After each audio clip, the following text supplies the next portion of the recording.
sebuah acara yang mengkaji suatu persoalan secara spesifik demi tujuan kemaslahatan ummah. Jadi kalau kemarin kita Pak Ketua sudah membahas di bidang kulinernya, sudah membahas di bidang edukasi, membahas di bidang politik dan sebagainya, kita hari ini akan membahas dampak COVID di dunia industri. Maka kita kali ini mengambil tema ikhtiar Kadin mempertahankan ekonomi di era pandemi. Nah, kita bersama Ketua Kamar Dagang dan Industri Kabupaten Sidoarjo, Bapak Haji Roid, Pak Haji Ahmad Roid. Nah, Pak Roid, sebelum kita membahas sejauh mana dampak COVID-19 di dunia industri dan usaha, mungkin bisa dijelaskan terlebih dahulu sebenarnya Kamar Dagang dan Industri ini organisasi apa? Ya, kan biar kok namanya Kamar Dagang kan begitu. Kalau bukan Persatuan Pengusaha Industri, Persatuan Pengusaha apa kan gitu. Sekaligus perbedaannya dengan himpunan-himpunan pengusaha yang lain. Monggo, Pak Roid. Terima kasih. Assalamualaikum warahmatullahi wabarakatuh. Waalaikumsalam warahmatullahi wabarakatuh. Para pemirsa dan Mas Jun khususnya yang ada di depan saya ucapkan terima kasih atas kesempatan yang diberikan untuk saya jelaskan apa-apa yang menjadi pemikiran-pemikiran saya selaku Ketua Kadin. Jadi dari pertanyaan Mas Jun tadi saya perlu jelaskan, Kadin itu singkatan dari Kamar Dagang dan Industri. Kadin ini di Indonesia ini didirikan berdasarkan Undang-Undang Nomor 1 Tahun 87. Isinya Kadin itu adalah organisasi pengusaha dan perusahaan, di dalamnya termasuk di dalamnya asosiasi, koperasi, CV, PT, dan lain sebagainya. Nah, kalau tadi ditanyakan bedanya dengan asosiasi pengusaha dan lain sebagainya, biasanya asosiasi, himpunan dan lain sebagainya itu didirikan berdasarkan pengesahan Menkumham. Jadi kalau Kadin didirikan berdasarkan undang-undang. Nah, di situ bedanya. Sehingga semua yang didirikan persatuan usaha, pengusaha yang didirikan berdasarkan Menkumham sebenarnya atau seharusnya menjadi anggota dari Kadin. Jadi dia organisasi pengusaha dan perusahaan yang melingkupi semua asosiasi perusahaan dan pengusaha yang ada di Indonesia. Dan berarti kalau didirikan oleh undang-undang, tentu ada amanah yang diberikan oleh undang-undang terhadap Kadin. Betul. Amanah apa itu, Pak? Sebelum kita membahas yang lebih jauh. Jadi amanah sebenarnya Kadin ini kalau kita lihat di semua negara di seluruh dunia itu punya Kadin. Punya Kadin masing-masing negara. Walaupun ada misalnya suatu negara kecil yang belum punya tentara sekalipun, Kadinnya mesti ada. Nah, ini tujuannya kenapa harus ada Kadin di setiap negara ini untuk pada dasarnya negara atau pemerintah itu kan ngurusi masalah birokrasi. Nah, kalau Kadin ini ngurusi masalah perbisnisan, masalah perindustrian, masalah perdagangan. Dan di setiap negara mesti butuh makan, butuh ekonomi, mesti butuh industri, mesti butuh perdagangan, dan tidak cukup dia berdagang di antara dalam satu negara saja, tapi juga antar negara. Sehingga mereka semua mesti punya Kadin yang melaksanakan, yang salah satu tugasnya melaksanakan operasional di bidang keperusahaan ini. Kalau boleh tahu bocoran, tujuan negara membentuk Kadin apa? Jadi tujuannya itu tadi, jadi supaya pengusaha dan perusahaan di Indonesia itu mempunyai koordinator, satu koordinasi, tidak jalan sendiri-sendiri. Ada fungsi dari Kadin itu diantaranya sebagai fasilitator bagi para pengusaha, sebagai komunikator, pemberi komunikasi, pemberi informasi dan lain sebagainya, supaya dunia usaha ini merasa ada yang mau penny. Nah, kalau diserahkan kepada negara atau pemerintahan, maka akan ada yang satu di bawah BUMN, yang satu di bawah perindustrian, yang satu di bawah perdagangan, yang satu di bawah kelautan, kelautan dan sebagainya, kan macam-macam. Nah, semua bidang usaha ini Kadin sebagai koordinatornya. Nah, yang swasta ya, maksudnya yang swasta. Kalau secara formal birokrasi kan ke kementerian-kementerian dan lain sebagainya. Nah, kalau yang di swastanya sebagai pemberi informasi, komunikasi, fasilitasi dan lain sebagainya, itu Kadin. Khusus di Sidoarjo, program apa yang dimiliki oleh Kadin untuk yang jelas untuk membantu dan mengangkat perekonomian Kabupaten Sidoarjo? Jadi gini Mas, Kadin itu di Sidoarjo ada mulai tahun 2000, sekitar 2002 kalau tidak salah ya. 2002 di Sidoarjo ya. Saat ini saya ini ketua yang ke-6. Kalau sebelumnya Pak Imam Suhiri 2 periode, sebelumnya lagi Pak Gatot atau siapa ya, dan seterusnya. Ya, saya sudah ke-6. Kalau dihitung Pak Imam Suhiri 2 kali ya. Yeah. Kalau dari orangnya ya orang kelima. Gitu. Saya dipilih sebagai ketua Kadin Sidoarjo bulan Juli 2019 dan dilantik bulan September, akhir September 2019. Setelah dilantik kita bikin rapat kerja, kemudian kita susun beberapa program yang segera akan kita laksanakan. Itu minimal ada satu program utama kita, dan ada beberapa yang mengikutinya, namanya DIM, Desa Industri Mandiri Makmur. Desa Industri Mandiri Makmur. Nah, itu sebenarnya latar belakangnya kita sudah punya pusat-pusat sentra-sentra industri di seluruh Sidoarjo ini. Kalau tidak salah ada 82 sentra industri yang selama ini akhir-akhir ini agak kurang perhatian, kurang diperhatikan atau kurang hidup lah gitu ya. Kalau sekarang ada lagi bumdes ada 160 bumdes dan lain sebagainya. Nah, program DIM ini sebenarnya ingin menghidupkan kembali sentra-sentra industri yang ada. Kita akan pilih beberapa desa yang akan kita bisa jadikan desa unggulan. Kemudian kita Kadin mencarikan bapak asuhnya.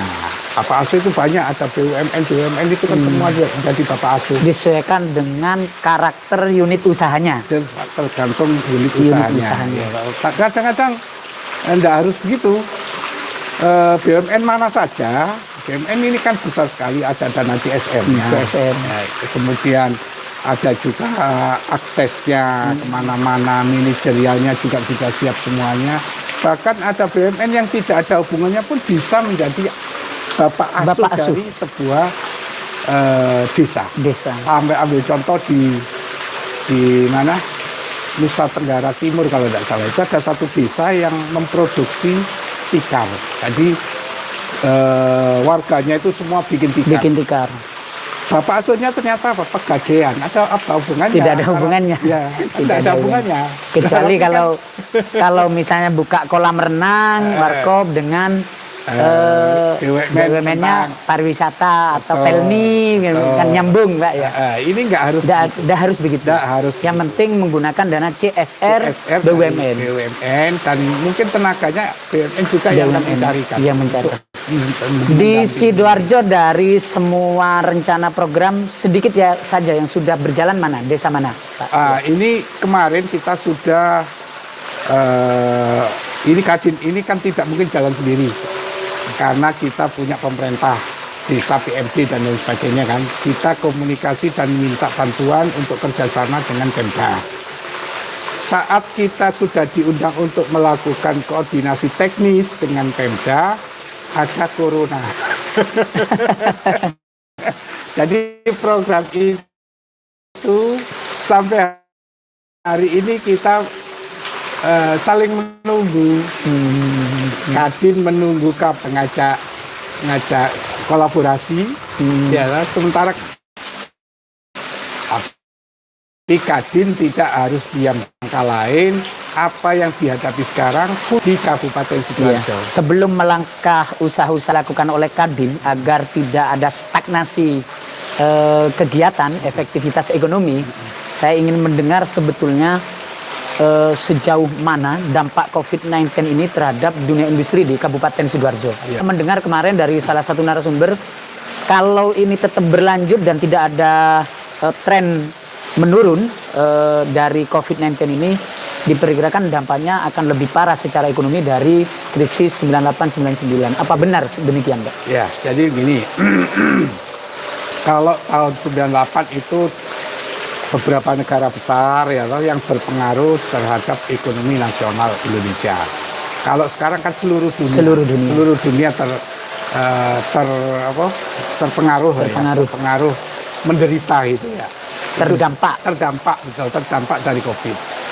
Khusus di bidang ekonomi, otomatis kalau kita lihat Sidoarjo ada PSBB, ada penghentian pergerakan orang untuk berusaha. Walaupun secara nasional masih diperbolehkan logistik dan lain sebagainya, ini kan sudah sangat terbatas sekali hanya untuk memenuhi kebutuhan pokok. Yang kebutuhan sekunder dan lain sebagainya kan diharuskan stop atau diminta ditunda. Misalnya elektronik, pabrik elektronik, rokok dan lain sebagainya yang tidak ada hubungannya dengan konsumsi langsung. Nah, ini kan pabrik-pabriknya kan diliburkan semua kan gitu. Karena takut saling menularkan penyakit dan lain sebagainya. Itu otomatis kan, apalagi kemarin ada salah satu pabrik yang tidak usah disebut, dites rapid ternyata positif, Pak, ya. Positif 500 karyawannya. 500 karyawan ada 100 berapa yang positif itu. Artinya, lanjut Pak. Artinya dari sisi itu otomatis kan dunia usaha, industri dan perdagangan mau nggak mau harus turun lah, kegiatannya turun. Nah, khusus Sidoarjo itu gini nih. Sidoarjo itu dikenal dengan kota UKM Indonesia. Jumlah UKM kita 210.000 kalau tidak salah ya. 210.000 UMKM. Itu hampir satu desa 1.000 UKM berarti. Nah, kan desanya 300 sekian. Iya. Jadi tiap desa rata-rata seribuan. Itu UMKM itu mikro ya. Mikro yang kecil menengah. Dan menengah. Ya. Mikro, kecil dan menengah. Mikro itu termasuk jualan bakso, home industri, termasuk pedagang kelontong itu masuk di sana. Termasuk. Semua usaha ini masuk di mikro, kecil dan menengah. Sidoarjo dengan jumlah UMKM yang sedemikian besar, jumlah penduduk Sidoarjo itu kan kalau sebelum COVID ya, di hari-hari kerja biasa, siang itu ada 2,5 juta. Kerian saja. Jumlah penduduk Sidoarjo yang ada di secara keseluruhan. Malam maksud saya secara keseluruhan. Di Kabupaten Sidoarjo itu 2,5 juta. Yang tidur di Sidoarjo maksudnya. Oh, yang tidur di Sidoarjo malam. Kalau siang tinggal 2.300.000 atau 2.200.000. Berarti selebihnya bekerja di luar Sidoarjo. Di Gresik, Mojokerto, Surabaya dan lain sebagainya. Nah, itu jumlah penduduk Sidoarjo. Sebentar, Pak Ketua. Hubungannya dengan efektivitas ekonomi ada ya? Misalnya yang tidur dan siang juga di Sidoarjo sama yang keluar dari Sidoarjo. Ya. Cara menghitungnya bagaimana, Pak? Saya teruskan dulu ya. Iya. Jadi gini, dengan jumlah penduduk yang sedemikian besar, itu saya pernah mendengar pertambahan penduduk Sidoarjo itu rata-rata 7% per tahun. 7% per tahun. Pertambahan ya, bukan pertumbuhan kelahiran, bukan ya. Bukan. Kalau kelahiran 1,5% per tahun lah ya. Kalau pertambahan itu kan ada pendatang, ada. Betul, itu yang dimaksud pertambahan jumlah penduduknya rata-rata 7%. Demikian besar. Di lain pihak, dunia usaha industri yang besar khususnya, yang terutama yang padat karya, Sidoarjo-nya adalah daerah UMK-nya yang ring 1. UMK ya, upah minimum kabupatennya itu ring 1. Ring 1. Berarti di bawah Surabaya langsung. Langsung Surabaya, Sidoarjo, Gresik, Mojokerto, Pasuruan itu hampir sama, 4.200.000-an gitu kurang. Dan di antara beberapa daerah Sidoarjo paling tinggi. Di antara 5 ini hampir sama lah. Hampir sama. Hampir sama 4.200.000, 4.196.000, 4.100.000. Berdiri istilahnya. Iya, itu. Artinya itu terbesar. Dengan kondisi itu banyak usaha-usaha beberapa usaha yang padat karya pindah cari daerah yang tenaga kerjanya, upah tenaga kerjanya kecil, lebih kecil gitu loh. Karena Ketubanan begitu daerah barat sana Nganjuk, daerah Jawa Tengah, Blora, macam itu. Nah itu kan masih sekitar 2 juta. 2 juta. 1,9, 2 juta sekali itu. Artinya kan separuh. Bagi mereka katakan misalnya 1.000 karyawan, selisih 2 juta per bulan, kalikan 1.000 karyawan sudah 2 miliar penghematan. Ya setahun sudah 24 miliar. Iso gawe pabrik lagi kan gitu. Iya, Berpengaruh juga ya. nah, itu pengaruhnya sehingga memang betul Sidoarjo harus menjadi kota UKM. Karena dunia usaha lapangan kerja sangat ketat. Sangat ketat karena mereka berharap tidak banyak tenaga kerja yang digunakan untuk industri ya. Maka tepat kalau Sidoarjo menjadi kota UKM se-Indonesia ya. Karena kalau mengandalkan pabrik kayak itu tadi. Baik Pak Ketua, hubungan tadi kembali ke hubungan. Ya. Hubungan jumlah penduduk yang tidur sama siangnya di Sidoarjo, artinya melakukan efektivitas dan aktivitas keseharian di Sidoarjo sekian persen sama yang keluar sekian persen itu apa untuk dunia industri? Sebenarnya itu gini, kalau kita berpikir seolah-olah Sidoarjo itu adalah daerah tertutup, kalau seandainya ya daerah tertutup itu maksudnya orang yang mencari nafkah di luar dibawa pulang ke Sidoarjo, dinikmati di Sidoarjo adalah 300 ribuan tadi itu. Sisanya adalah orang mencari uangnya di dalam Sidoarjo, dinikmati di Sidoarjo juga. Padahal sebuah kota akan lebih baik kalau seandainya penghasilan dari luar masuk. Jangan ada dari dalam keluar. Nah, kalau itu kejadiannya, satu daerah akan lebih makmur. Maksudnya kalau banyak investor masuk ke Sidoarjo, tapi tidak ada orang Sidoarjo invest di luar, ya, itu akan memakmurkan masyarakat Sidoarjo. Karena uang itu beredar di dalam Sidoarjo. Ya. Dalam hal ini, yang saya ceritakan tadi kan hanya orangnya, bukan duitnya. Nah, kalau duitnya, kita beberapa kali pemerintah berkata ada sekian orang yang kemudian di Sidoarjo itu hanya jadi tempat tidur, tapi tiap Sabtu dan Minggu membuang uangnya keluar Sidoarjo. Karena tempat-tempat wisata di Sidoarjo itu dianggap minim, makanya desa-desa wisata, destinasi wisata di Sidoarjo harus digalakkan. Mungkin ada hubungannya ke sana. Nggih, Pak, kita sudah hampir seperempat jam, 15 menit kita membahas. Sekarang begini Pak, dampak COVID untuk dunia industri di Sidoarjo apa yang paling nyata Pak? Ya paling nyata itu tadi, penurunan kegiatan ekonomi, penurunan kegiatan bisnis, penurunan kegiatan usaha. Orang yang tadinya omsetnya misalnya sebulan bisa 100 juta, sekarang tinggal mungkin 20 juta, mungkin cuma 10 juta omsetnya. Rata-rata UMKM kita waktu 2 minggu yang lalu itu sudah turun tinggal 30%. Omsetnya. Hari ini saya belum dapat laporan terakhir apakah mereka masih punya 30% atau lebih turun lagi kan itu omsetnya. Secara umum di rata-rata ya. Ini dampak yang sudah pasti sehingga orang mikro yang dulu misalnya jualan bakso sehari bisa hanya untuk makan sehari. Nah sekarang kita tidak bisa lagi. Maka sangat berharap mereka sudah bantuan dari pemerintah, dari pihak luar yang mampu untuk bisa membantu mereka. Kalau berharap dari usaha mereka hampir tidak mungkin saat kondisi sekarang ini. Sangat kecil sekali omset yang mereka bisa peroleh, sehingga untuk kebutuhan sehari-hari makan di rumah pun belum tentu semuanya bisa mencukupi. Gitu. Itu dampak yang paling dahsyat. Yang paling dahsyat. Solusinya bagaimana Pak? Menurut Pak Ketua? Nah, makanya solusinya ini kan memang semua harus bekerja bersama-sama. Khusus Kadin Sidoarjo itu membuat minimal ada dua kegiatan. Yang pertama, kita membuka pasar murah. Pasar murah kita share online, siapa yang butuh sembako khususnya ya.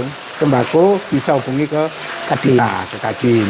Itu kita masih murah. Gula itu kalau di luar misalnya 15.000, 16.000. Di luar 18, 17,5 paling murah. Saya masih jual 14. Tapi harus jumlah besar Pak ya? Harus jumlah besar. Minimal satu stak lah. Satu stak itu 50 kilo itu. 14.000 kalau bisa itu ya? Bisa. Sekarang saya punya. Itu salah satunya. Itu pemirsa ini bagi yang kebetulan hari ini mengikuti acara kita, mungkin memang ini menjelang hari raya, kebutuhan gula sangat meningkat. Tapi itu berpengaruh juga Pak. Biasanya kalau warga Sidoarjo itu kan ada istilah tinjo ya. Tinjo itu pergi ke rumah kerabat membawa gula. Tapi hari ini mungkin diperbolehkan atau tidak dengan memperpanjang PSBB ini ya. Ada tadi malam ada rakor memperpanjang PSBB. Hari raya kayaknya tidak ada. Masih nggak ada sepuro-sepuro. Sepuro online mungkin cukup lewat WA nanti. Iya. Tapi kalau kemudian ada yang mau membutuhkan lah istilahnya atau menjadi reseller tidak masalah ya. Ini gula di Ketua Kadin, mungkin di Kadin, di Sekretariat Kadin harganya masih di bawah 15.000 per kilo. Nah kalau di luar ini kita keluar tadi di pintu kita ini di daerah yang paling murah itu masih 17. Di bawah 17 sudah tidak ada. Yang dijual di jalan-jalan itu gula murah tulisannya 17.518. Iya. Begitu Pak Ketua. Cuma memang dari sisi jumlah terbatas ya. Terbatas. Kita ada itu usaha yang pertama ya. Itu usaha pertama. Usaha yang kedua Pak. Yang kedua kita buka sekarang ini istilahnya ekspor retail ekspor. Retail ekspor. Jadi gini, kalau umumnya orang dengar istilah ekspor itu kan minimal harus satu kontainer. Nah, kalau UMKM disuruh menyediakan barang satu kontainer, nggak selesai berapa bulan dia harus menyiapkannya itu. Oleh karena itu Kadin membuat salah satu terobosan. Di kondisi semacam ini kita memang harus online kan gitu loh. Yang untuk cara menjualnya. Online di dalam negeri memang semua sudah harus begitu. Setiap UMKM harus melakukan itu. Nah, kita bantu lagi untuk yang di luar negeri. Yang di luar negeri. Nah, di luar negeri itu terutama itu makanan kecil, makanan kering ya, ojo basah nanti jaluk rawon di ekspor kan. Yang makanan kering, kemudian pakaian busana muslim, kerajinan tangan.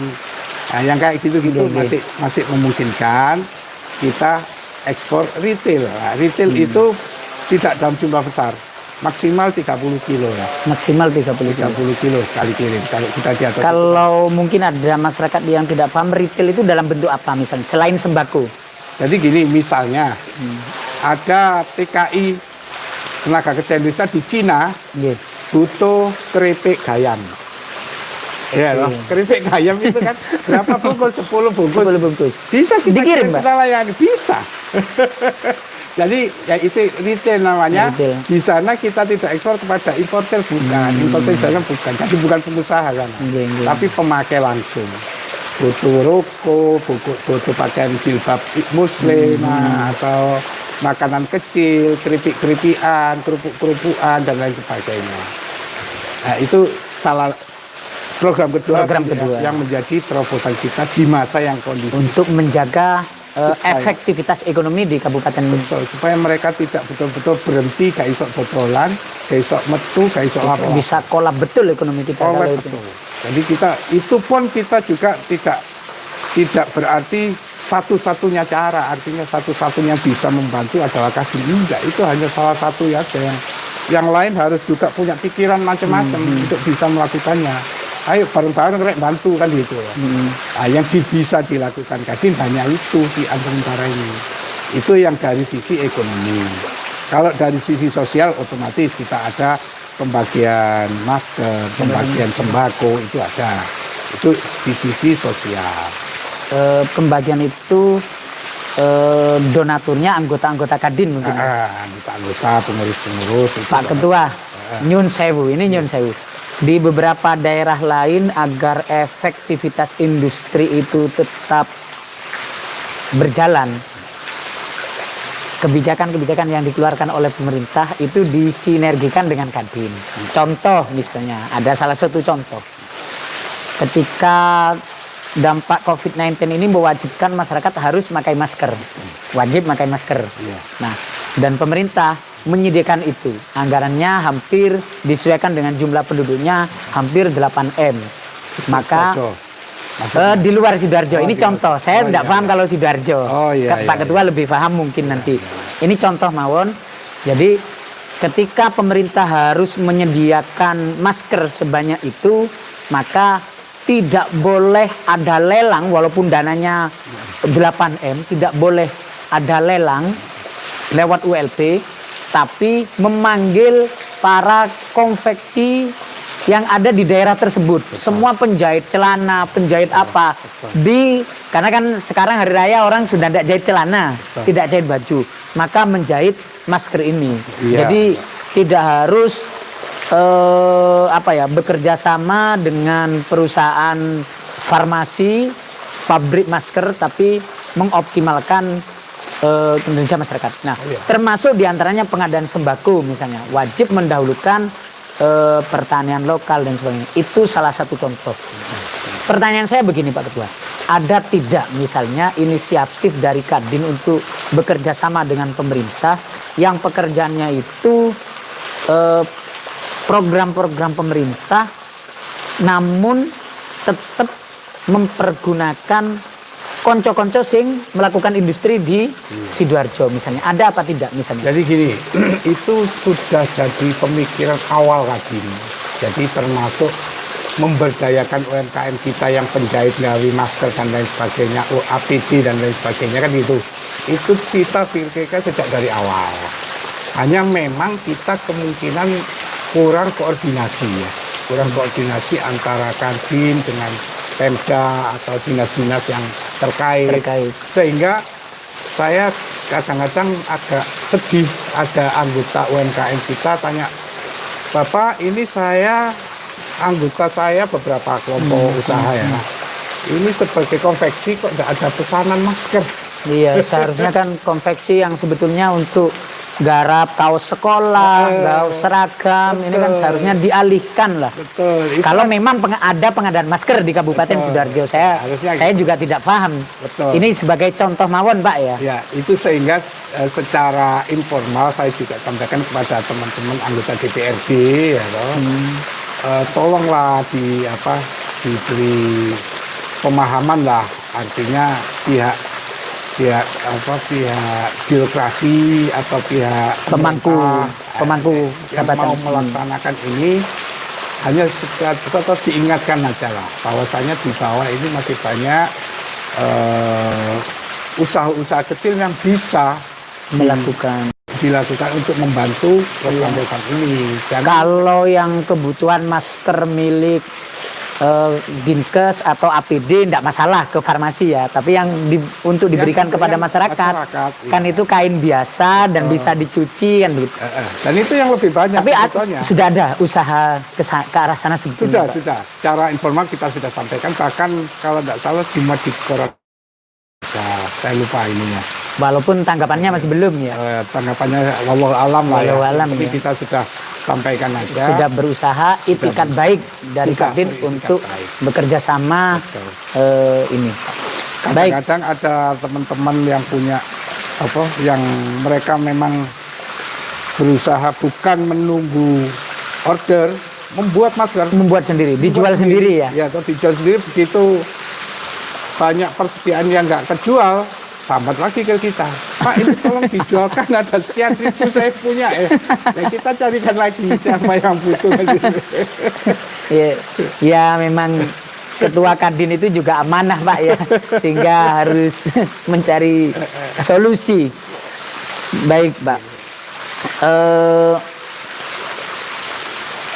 menurut Pak Ketua sebenarnya dampak paling berat dari COVID-19 ini di mana Pak? Dampak paling berat yang otomatis ini kan kejadian. Dampak paling berat maksudnya, terberat ya? Terberat ini kan masalah kesehatan. Kesehatan sebenarnya. Ini kan otomatis kesehatan. Nah kalau kita lihat sektor kehidupan itu kalau kita kenal Polek Sosbud dan Kam ya, ini ideologi politik, ekonomi, sosial, budaya, pertahanan, keamanan. Yang terberat yang pertama memang kesehatan. Yang kedua adalah ekonomi. Dua hal ini yang menurut saya sektor yang berpengaruh kepada nyawa manusia. Orang sakit bisa meninggal, orang kelaparan juga bisa meninggal. Orang tidak menerima pendidikan masih bisa sehat. Sehat. Ya, orang tidak olahraga masih bisa sehat. Tapi gak makan dan kena penyakit, urusannya itu ya. Jadi artinya yang terberat itu yang pertama kesehatan, yang kedua memang ekonomi. Karena dua hal ini yang berhubungan dengan nyawa. Dan itu disebut kebutuhan dasar langsung. Kebutuhan dasar langsung manusia. Ya. Kebutuhan dasar langsung. Itu yang terberat. Jadi artinya pengusaha merupakan yang pertama kali terdampak oleh COVID-19 ini. Otomatis. Begitu Pak ya? Otomatis. Ya, yang pertama terdampak ya seluruh masyarakat, siapapun, pengusaha ataupun bukan, tetap terdampak kan itu loh. Terdampak pertama. Yang kedua berikutnya adalah sektor ekonomi pengusaha. Nah, gitu. Nah, kalau dikelompokkan dalam satu kategori atau apa gitu ya pengusaha lah. Agar mereka yang terdampak ini tetap survive,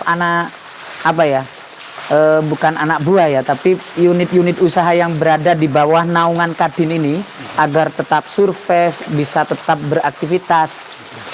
Sementara ini selain tadi melakukan yang 3 hal tadi, apa yang dilakukan oleh ya, otomatis di satu sisi kita berusaha yang namanya ekonomi atau perusahaan itu kan bagaimana kita memperoleh pendapatan revenue yang besar. Di lain pihak kita harus menekan biaya. Bagaimana biaya supaya ditekan agar keuntungannya besar kan gitu. Karena yang jelas pendapatan menurun. Jadi langkah berikutnya adalah harus menekan biaya. Oleh karena itu kadang-kadang banyak perusahaan yang sudah mem-PHK karyawannya ya mohon disadari itu dalam rangka untuk menekan biaya. Kalau biayanya nggak ditekan tetap tinggi, loss, rugi kan gitu. Nah, supaya tidak terjadi begitu. Kalau rugi semua mati, pengusahanya tutup, karyawannya otomatis jadi korban semuanya. Lebih bagus mereka mem-PHK sebagian lainnya masih dipertahankan supaya masih tetap hidup, perusahaannya hidup. Nanti suatu saat kalau sudah normal kembali, mari bareng-bareng berbareng lagi kan gitu. Baik Pak, tentu memang ini ada dampak negatif sebagaimana yang tadi diutarakan oleh Pak Ketua. Kalau saya boleh bertanya, secara dunia industri ada tidak dampak positifnya, misalnya minimal hikmah dari keberadaan virus COVID-19 ini Pak? Iya. Kalau memang gini, secara umum setiap ada hal yang tidak mengenakkan di satu sisi, di sisi lain pasti ada hikmahnya kan gitu. Nah kalau yang ditanyakan hikmah dari dunia usaha saat ini dengan COVID ini otomatis ada, yaitu di bidang kesehatan, perusahaan-perusahaan farmasi, industri obat-obatan, jamu-jamuan dan lain sebagainya, otomatis kan mereka booming atau naiklah permintaannya kan gitu loh, dengan kondisi yang semacam ini. Karena orang butuh obat, butuh kesehatan, butuh Artinya Tapi secara persentase untuk memang. anggota Kadin di Sidoarjo minim ya, Ya, yang minim, yang memang. unit usahanya di bidang itu ya. memang ada 1-2 yang punya poliklinik, punya itu pun ada yang punya apa karena mereka bukan rujukan. Rujukannya kan rumah Tetap sakit RSUD. pemerintah. Ya, toh. Dan mereka bukan Bahkan bisa kurang itu Pak, karena hari ini saya tanya ke beberapa klinik, orang ini tambah sepi hari ini karena sakit. Kalau dulu asma, batuk dan sebagainya itu mesti langsung ke klinik. Sekarang karena takut dia ngempet, sehingga nggak ke klinik itu Pak, takut Pak. Akhirnya kliniknya sepi Pak. Iya, iya. Iya terjadi semacam itu Pak. memang- Ada laporan juga Pak. Memang ada begitu juga. Mereka kemarin yang ada temen yang punya lab itu biasanya meriksa orang. Ya, toh. Sekarang bisa, Sepi. iya kan Ya itu, aneh loh. takut itu. Aneh juga, Orang makanya. sakit takut hari ini. Harusnya mereka ini yang lagi booming kan gitu. Iya. Yang saya maksud tadi dunia kesehatan itu khususnya yang bikin Obat, APD. bikin APD, ya, kayak gitu ya. Nggak Hikmah semua. lain di luar dunia industri menurut Pak Ketua apa? Hikmah lain di luar industri, ya ini peringatan lah. Ini semua dari Allah. Ya otomatis kita kembalikan lagi kepada Allah. Kalau secara internasional kemarin kita dengar bahwasanya kebocoran ozon sudah mulai tertutup lagi karena industri-industri sudah pada libur ya toh. Masalah lingkungan, masalah udara, polusi dan lain sebagainya turun. Ini kan hikmahnya juga, hikmah positifnya. Sehingga setelah ini kita harusnya lebih berhati-hati. Mari kita jaga alam kita yang sudah sekarang ini dibersihkan sama Allah. Ya toh. Kita manusia sebagai khalifah, mari kita jaga bareng-bareng. Setelah ini ojo koyok kemarin, misalnya bakar hutan, misalnya industri-industri yang polusi tinggi, ya toh, diumbar begitu saja, produknya dijual ke tempat lain, tapi asap polusinya diumbar tonggo-tonggonya kan itu. Nah itu mulai harusnya memberikan kesadaran ke sana.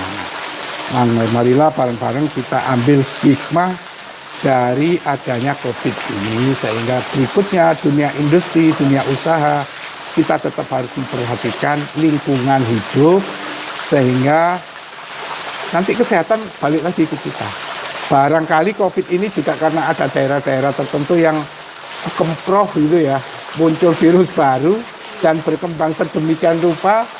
Ya seperti kejadiannya sekarang ini. Kalau semuanya berusaha menjaga kebersihan, keasrian, insya Allah ya semua insya Allah sehat gitu ya. Oke, baik.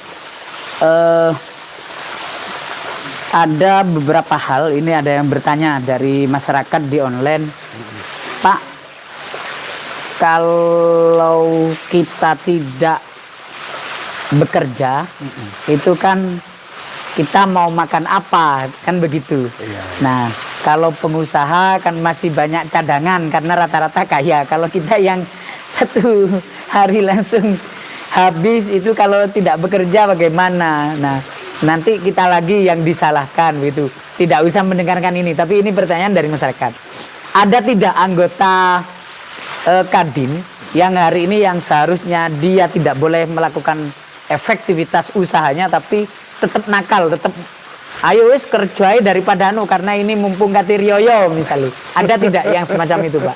Jadi gini, kalau secara individual begitu, otomatis kan jangan saya yang suruh nebak kan gitu ya. Karena selain bukan tugas saya juga nanti nggak enak. Oh ada atau tidak ada kan? Atau siapa Kadin kan gitu. Itu tugasku kan gitu. Iya. Itu tugas bidang lain pemerintahan yang harus ngawas. Gitu. Tapi memang betul kondisinya sekarang gini kita harus berusaha bagaimana periuk kita tetap berasap.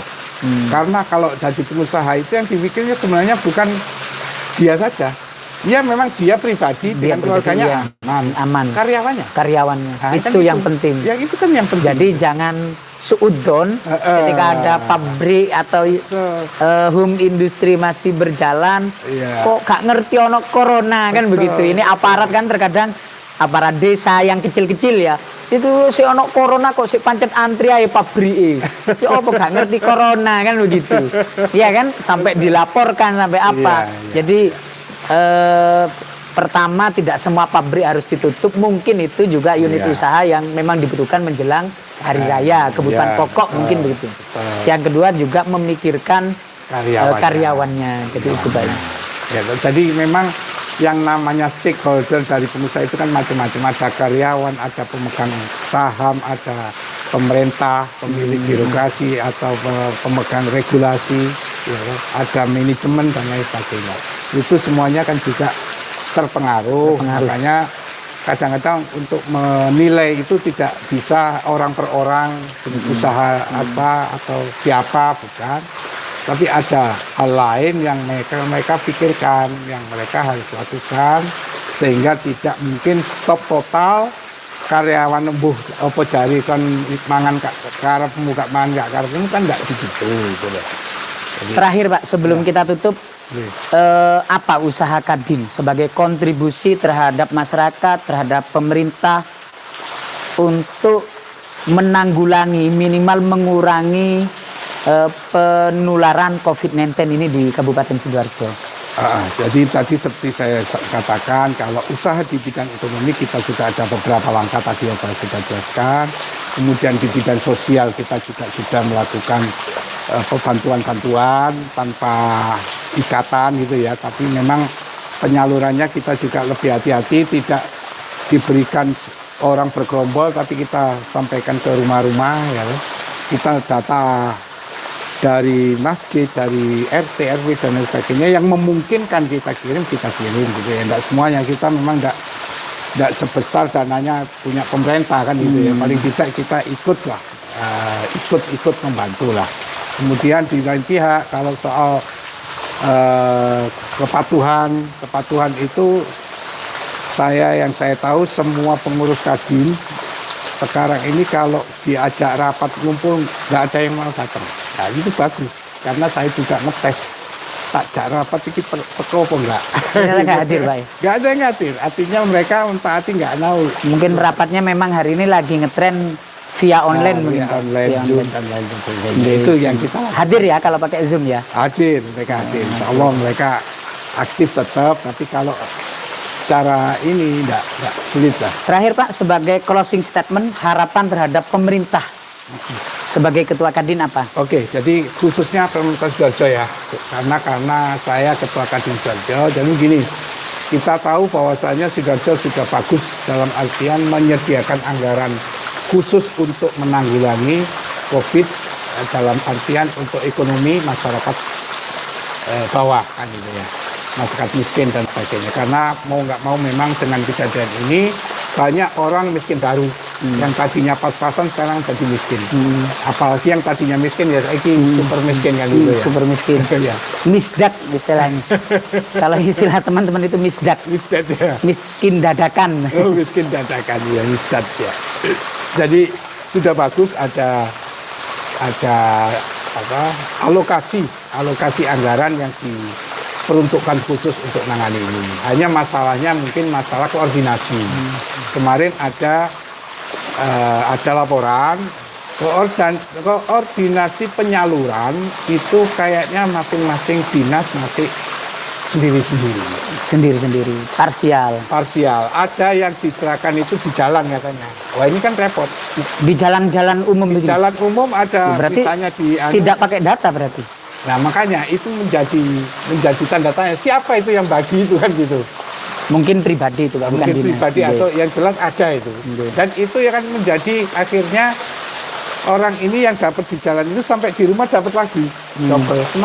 Sementara yang tidak keluar ya nggak dapat apa-apa dia.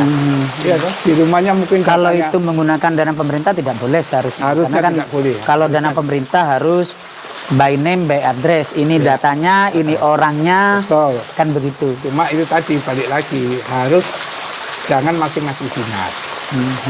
Mau nggak mau harus koordinasi dengan paling bawah, kelurahan RT RW supaya apa tidak ada double data.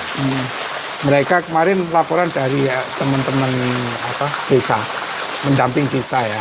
Ini kok agak jelas ini Pak kepala dinas ini baginya, sehingga ada orang warga desa ini nggak ada satu orang nggak dapat sama sekali, orang sebelahnya lagi dapat double, dari dinas ini dapat dan dinas itu dapat ya.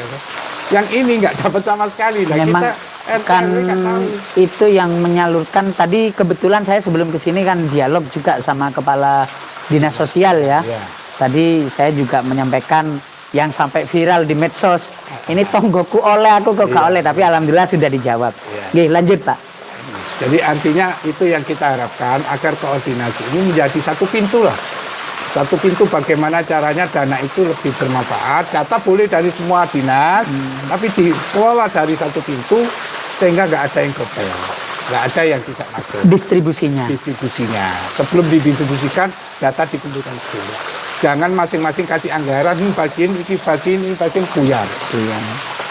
Kalau pun sudah termasuk ini jatahmu, tapi duit tak kumpul di sini. Nah, itu yang satu. Ini jatahnya dinas apa, ini jatahnya dinas apa sekian, dan yang wes dikumpul jatahmu, ini penyalurannya satu pihak. Nah, ini yang harapkan supaya tidak terjadi hal-hal yang misalnya dinas sosial, semua harus melalui dinas sosial, walaupun jatahnya dinas yang lain. Diselindak oleh jatah sekian, dikelola atau diberikan kepada desa misalnya, karena mereka yang bersentuhan langsung dengan masyarakat misalnya. Intinya kita berharap satu pintu untuk penyaluran bantuan supaya tidak terjadi hal-hal yang banyak dikeluhkan. Himbauan kepada anggota Kadin menjelang hari raya bagaimana? Jadi untuk khusus teman-teman anggota Kadin beserta pengurusnya, mohon kita yang pertama taati protokol COVID-19. Ya kan? Yang kedua, kita harus berusaha cari terobosan lain agar usaha kita tetap survive, tetap hidup, tetap karena gini, usaha itu kalau sudah terlanjur mati, memulainya lagi angel. Mulai dari nol. Mulai dari nol lagi itu lebih sulit. Jadi tetap harus bagaimana berusaha, minimal harus ada kegiatan minimal lah, harus gitu. Dan ini harus disadari, jangan mudah-mudah, kemudian wis kesel, gempung, akhirnya wis buyarai, itu jangan. Tetap harus hidup walaupun sedikit. Kondisi sekarang dan sabar. Sampai kapan ini selesai kondisinya begini, ya ditunggu, berdoa, berusaha, ya kan. Kemudian, ini mumpung bulan Ramadan, ya kan, saya juga mengucapkan selamat berpuasa di bulan Ramadan, juga nanti menjelang Idul Fitri. Mudah-mudahan puasa kita, zakat kita, saya ingatkan zakatnya walaupun kondisi begini ya, minimal zakat fitrah kan gitu loh. Kemudian terawih kita, witir kita, baca Quran kita, semuanya insya Allah diterima oleh Allah. Kondisi sekarang kita tidak banyak berpikir kemerungsung bidang ekonomi seperti tahun-tahun sebelumnya. Kurangi kemerungsungnya itu, kita limpahkan kepada ibadahnya, kita masukkan ke percuma sekarang kemerungsung percuma gitu loh ya. Kondisinya tidak memungkinkan, energi kita fokuskan kepada ibadah selama bulan Ramadan ini dan sampai hari raya nanti. Mudah-mudahan kita segera COVID ini selesai, kita akan berusaha lagi, lebih giat lagi, dan mudah-mudahan kalau puasa kita bagus, pengaruh positifnya ada, nanti bisnis berikutnya akan lebih bagus. Kita kemerungsungnya berkurang, tapi rezekinya lebih melimpah. Insya Allah begitu. Karena kemerungsung tidak sejajar dengan hasil. Kemerungsung kaya apa, nek duduk rezekimu ya gak teko. Ya loh. Artinya nggak usah kemerungsung kayak sebelumnya, barangkali ada ya. Kalau nggak ada ya alhamdulillah. Tapi biasanya orang pengusaha itu kan dikenal wong iki gak ono puase. Oleh siji loro, oleh loro telu, oleh telu rawa dan seterusnya. Itu kan kemerungsung gitu. Nah, dengan kondisi kita kemudian menurunkan kemerungsungan di bidang usaha nanti sekarang dan nanti setelah pulih kembali. Itu saja mungkin pesan saya. Baik, Pak Ketua, ada tagline kita itu kan Satu adalah gerakan noleh tonggo, agar jangan sampai ada tetangga kita yang hari ini kelaparan karena kondisi COVID ini. Iya. Walaupun mulai awal ya sudah lapar, tapi COVID ini jangan sampai. Karena hari ini kan ada larangan pengemis dilarang, pengamen juga dilarang. Jadi gerakan oleh tonggo. Yang kedua, sebagai bentuk bahwa kita juga harus berdoa kepada Allah agar COVID-19 ini secepatnya diangkat oleh Allah dari Indonesia dan juga muka bumi ini. Ada gerakan namanya nadar nasional, Pak. Jadi misalnya bernadar kalau COVID-19 secepatnya diangkat oleh Allah, saya ingin menyantuni anak yatim sekian. Ada saya ingin menghatamkan Al-Quran. Kalau boleh Pak Ketua ikut dalam gerakan nadar ini, misalnya sama Allah kemudian dalam waktu dekat COVID-19 ini diangkat oleh Allah, akan bernadar apa kalau mau misalnya? Monggo Pak. Jadi gini, kalau soal nadar itu memang harus sesuatu yang baik, tapi yang kira-kira kita yakin harus mampu melakukannya. Harus mampu, Kalau tidak kita- usah muluk-muluk, yang usah penting bukti. muluk-muluk. Ya kan gitu. Iya. Kalau saya nadar saya kalau COVID ini segera selesai, ya terus saya potong rambut. Potong rambut. Baik. Tapi Ini kita tetap berdoa, berusaha, tidak usah muluk-muluk nadarnya. Karena kalau noleh tetangga bagus dan tidak harus menunggu COVID selesai. COVID selesai. Baik. Apapun langkah baik yang kita harapkan kita bisa lakukan, tidak usah nunggu COVID selesai. COVID selesai. Sekarang lah lakukanlah. Sehingga kalau harus nunggu COVID selesai, saya potong rambut aja. Baik, terima kasih pemirsa di rumah. Cukup sekian diskusi kita kali ini. Ada banyak hal yang telah kita kaji bersama dengan Ketua Kadin. Mudah-mudahan bermanfaat. Kita berjumpa kembali di tema yang berbeda. Ihdinas Shiratal Mustaqim. Terima kasih Pak Ketua. Terima kasih kepada pemirsa yang sudah mengikuti acara kita. Wallahul muwaffiq ila aqwamit thoriq. Mohon maaf atas segala hilaf. Wassalamualaikum warahmatullahi wabarakatuh.